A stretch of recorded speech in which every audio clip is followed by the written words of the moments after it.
Este é mais um vídeo para te ajudar aí com trigonometria, progressão aritmética e geométrica e números complexos. Considere que A, 5, C e D é uma progressão aritmética de números reais e que a soma de seus elementos é igual a 12. Determine a sequência. Vamos lembrar aqui que quando se trata de uma PA, temos que um termo é o anterior a ele mais a razão. O que nós podemos ganhar com isso? Se já conhecemos o termo 5, vamos para o próximo, que vai ser 5 mais a razão. O próximo, 5 mais a razão novamente, né? Então, 5 mais 2 vezes a razão. E o anterior, que é 5 menos a razão. Por que isso? Porque eu sei que a soma deles é igual a 12. E quando eu colocá-los aqui na soma, perceba que eu consigo ficar com 20 mais 2R igual a 12. Nós já descobrimos o R aqui.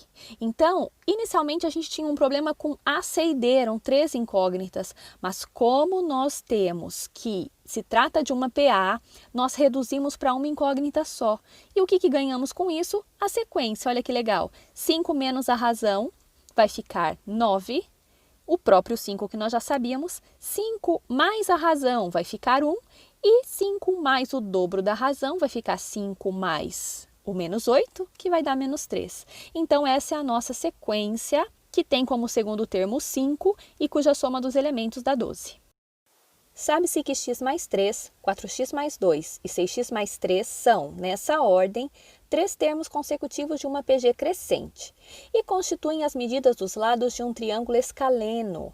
Determine a medida do perímetro desse triângulo em unidades de comprimento. Vamos lembrar? Se eu tenho 3 termos de uma PG, eu sei que o central dividido pelo anterior é igual ao terceiro dividido pelo central. Na verdade, isso não precisa ser com apenas 3 termos, mas sempre um termo dividido pelo anterior é igual a outro termo dividido pelo anterior. Ah, e por que são iguais? Porque quando eu divido um termo pelo anterior, o que eu obtenho é a razão da minha progressão geométrica. E aqui a gente acaba ganhando que, então, 4x mais 2 ao quadrado é igual a x mais 3 vezes 6x mais 3. Chegamos numa equação de segundo grau e nós vamos, então, resolver essa equação para descobrir o valor de x. Eu vou aqui desenvolver e veja como vai ficar. Chegamos em 10x ao quadrado menos 5x menos 5 igual a 0, que simplificando por 5 fica 2x quadrado menos x menos 1. E aqui eu vou colocar na fórmula de Bhaskara. Eu tenho menos b, então vai ficar menos o menos 1, mais ou menos o menos 1 ao quadrado, menos 4 vezes o 2 vezes o menos 1. Muita atenção aqui também, para não esquecer do 2a lá no denominador. Tem que multiplicar por aquele 2, ok?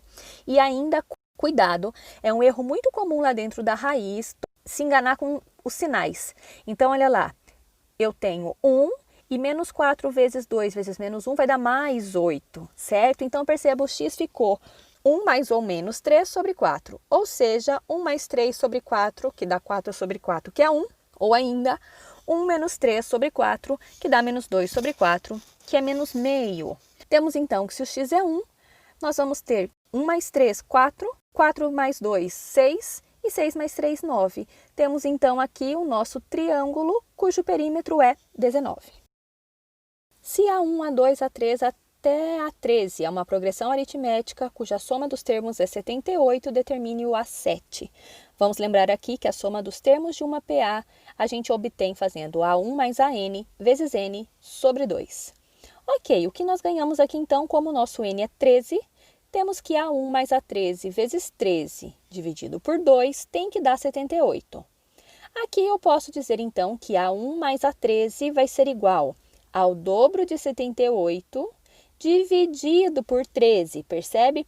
Então, veja aqui, o que nós temos é que A1 mais A13 vai dar 12, porque 78 dividido por 13 é 6, ok? Tá, cheguei em A1 mais A13, mas o que eu quero é o A7. Pode ser que você se lembre da propriedade de que o termo central é a média dos dois, das pontas, né? E aqui o A7 é o centro entre o 1 e o 13. Mas se você não se lembrar disso, não se desespere. Olha que legal. Vamos pensar aqui. O A1 é A1, vamos deixar A1 mesmo. Mas o A13 é A1 mais 12 vezes a razão. Então, nós vamos ficar com A1 mais 12R igual a 12. Tá, mas nossa, mas eu tenho aí A1 e R de incógnita. Mas olha só que legal. A1 mais A1 fica 2A1, certo? Então, ó, 2A1 mais 12R é igual a 12. Se a gente dividir tudo por 2, vamos ter que A1 mais 6R é igual a 6. Professora, mas eu ainda não estou entendendo porque eu preciso do A7. Mas espera aí, gente, como é que a gente pode obter o A7? A gente pode obter o A7 fazendo A1 mais 6 vezes a razão. Isso aí, olha que legal. Então, A1 mais 6R é igual a 6, isso significa que o A7 é igual a 6. Beleza? Curta aí o vídeo, se inscreva no canal se você ainda não é inscrito e fique de olho nos próximos exercícios. E se você ainda não baixou o arquivo, baixe e tente resolver sozinho.